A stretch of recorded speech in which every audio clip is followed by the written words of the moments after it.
ikaw ba ay talagang overwhelmed sa sa mga sitwasyon sa buhay na natatabunan yung joy mo, yung peace, yung love dahil na-overwhelm, eh. Overwhelming naman talaga ang mga sitwasyon natin, especially sa mga mas hirap sa buhay, financially man, emotionally.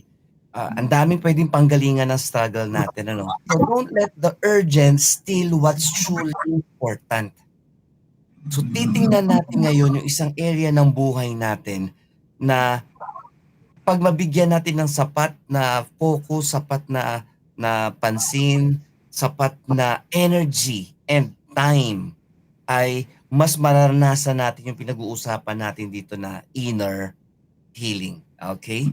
Ayan. May mga gawi tayo na hindi pansin, pero umaagaw ng ating kagalingan, kapayapaan, at koneksyon, at marami pang iba.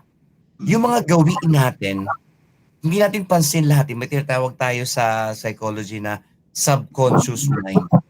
Okay? Even yung panaginip natin sa gabi pagtulog po tayo or sa umaga, yan po ay bunga ng ating subconscious. Okay? Kung nanood ka ng horror movie bago ka natulog, most probably mapapanaginipan mo yan. Pag ikaw ay natulog ng galit o masama ang loob, okay, usually pumapasok po yan sa panaginip, pero not everything. At minsan naman may mga pangungusap ang Diyos through our dreams. So whichever man doon, ang subconscious ay nagwo-work.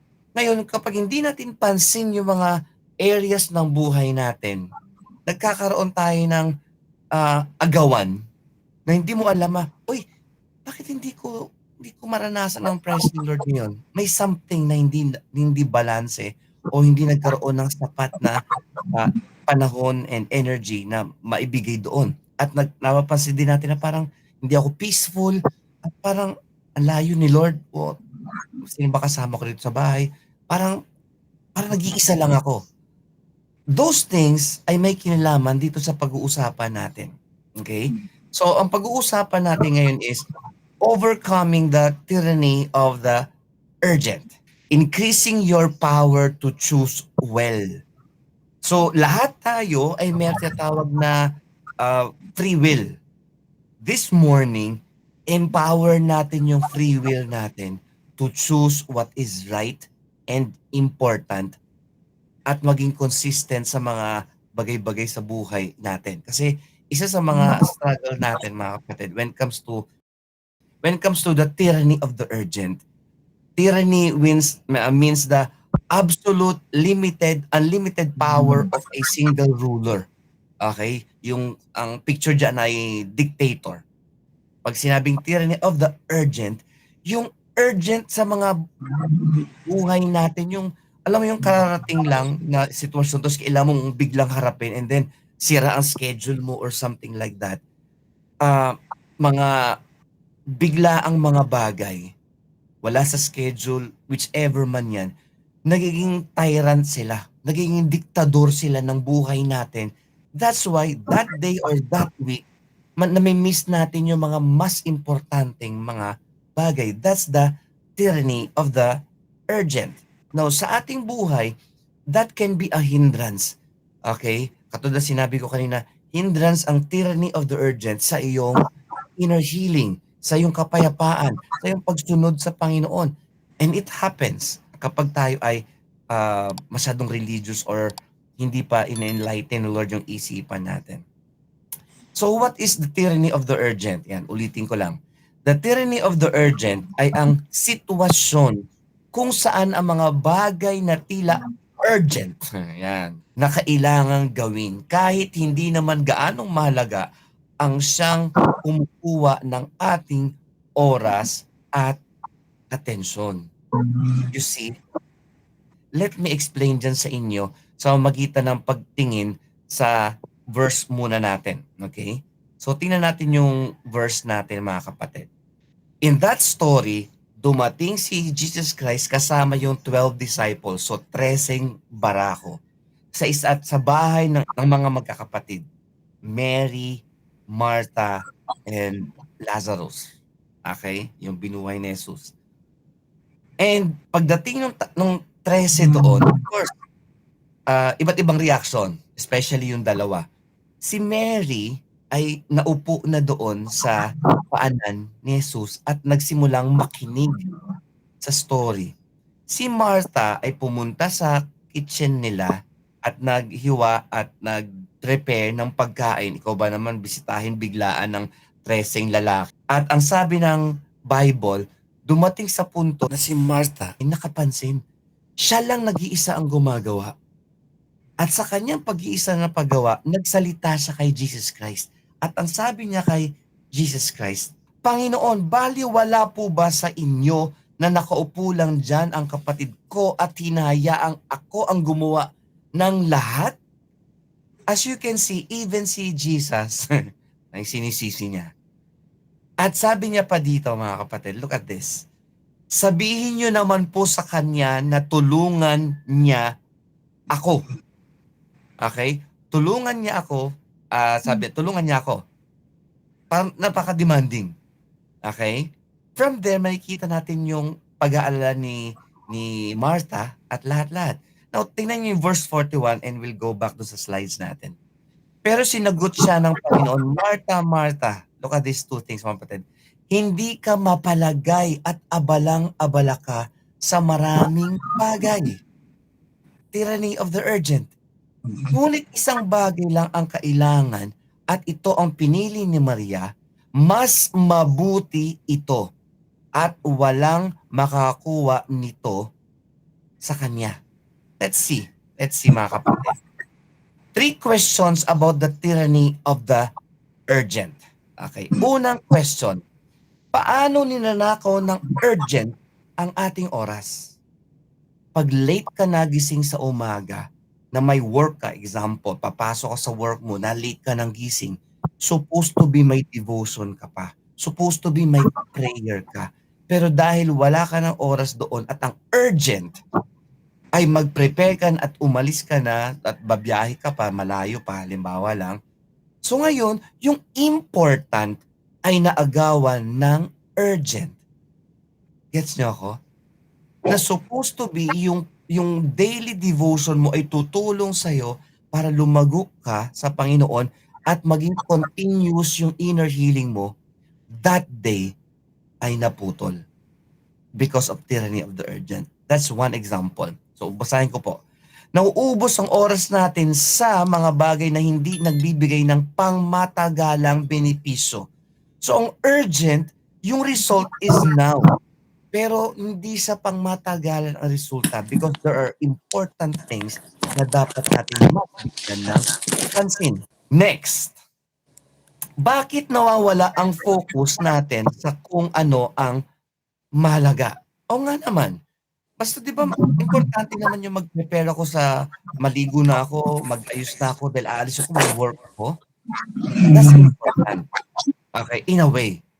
Pero what's more important? Ang sinasabi natin ay pag nagsabay yung urgent at yung important, ano uunahin mo? Even ang inner healing. Inner healing is a journey. Hindi ibig sabihin nagbasa ka ng Bible ngayon, good for 1 week na yan. Hindi. Ang labanan sa inner healing is journey, consistency. And samahan nyo na rin ang iba pa. Hindi na natin nagagawang maglaan ng oras para sa panalangin, pagmumuni-muni, pakikipag-ugnayan sa ating pamilya at mga mahal sa buhay. How do you spend your time na yung early morning mo, devotion, at sama na natin itong Saturday? What do you do with that is important. You need to focus yourself.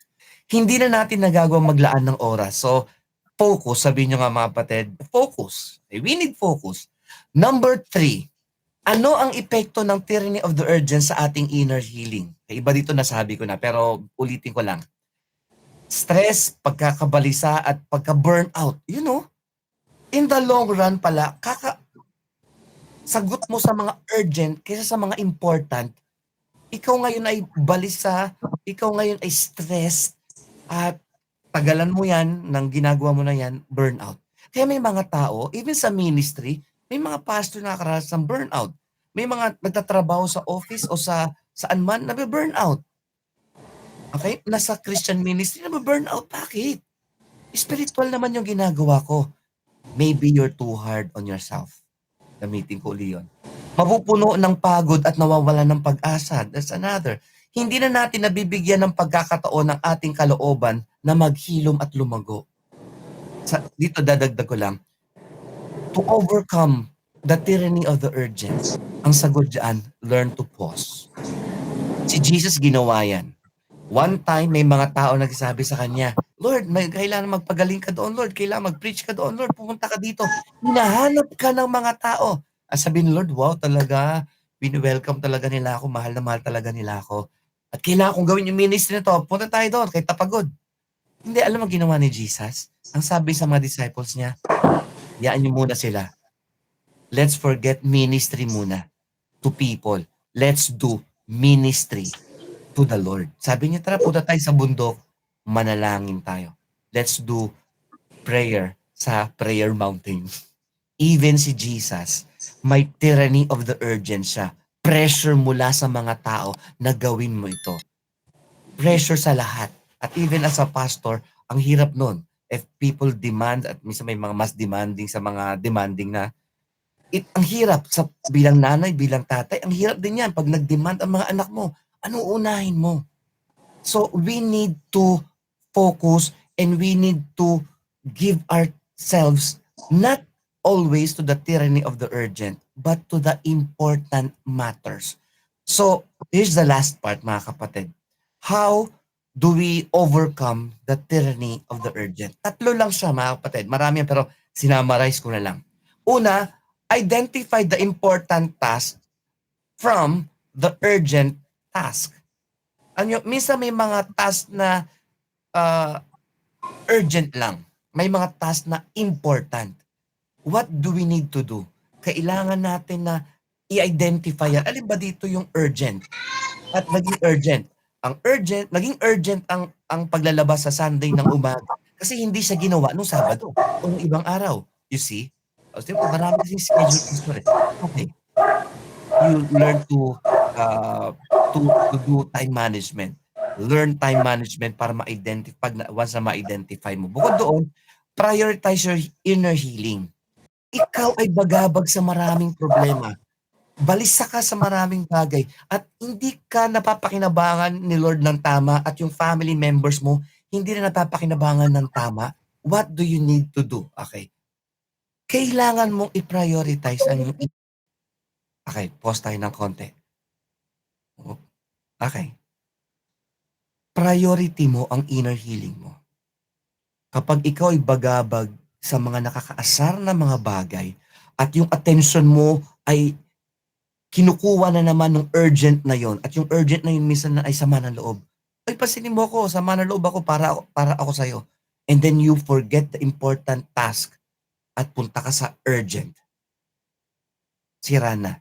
Yung inner healing mo, imbis na pataas, nagsisimulang bumaba uli. Because you let the urgent be tyrant sa buhay mo. Number 3, learn commitment, discipline, and consistency. Shinare ko ito sa Youth Leadership Conference nung last June. And I think hindi lang kabataan na may kailangan ito. Minsan pinapansin natin yung mga kabataan na, ganyan kayo, hindi kasi kayo maganon. Pero minsan tayo mga adults, ganon din tayo eh. Bagamat maganda, in a way, work, ministry man, pero minsan hindi work at ministry ang mas importante. Ang pinaka-importante ay yung sinabi ni Jesus kay Mary. Ano sabi ni Jesus kay Mary? Pinili ni Mary ang mas mabuti. Now, hindi ko sinasabing everyday, all the time, 24 hours, puro devotion ko lang, puro pagbabasa ka ng Bible, puro prayer ka. Not that. Kundi ito, begin your day with a prayer, with a devotion, with Bible reading. At kung mas mature ka ng Christian, 2 to 3 chapters to 4 chapters a day. If you take the challenge ha. Kasi bakit? Importante na ikaw ay ma-heal.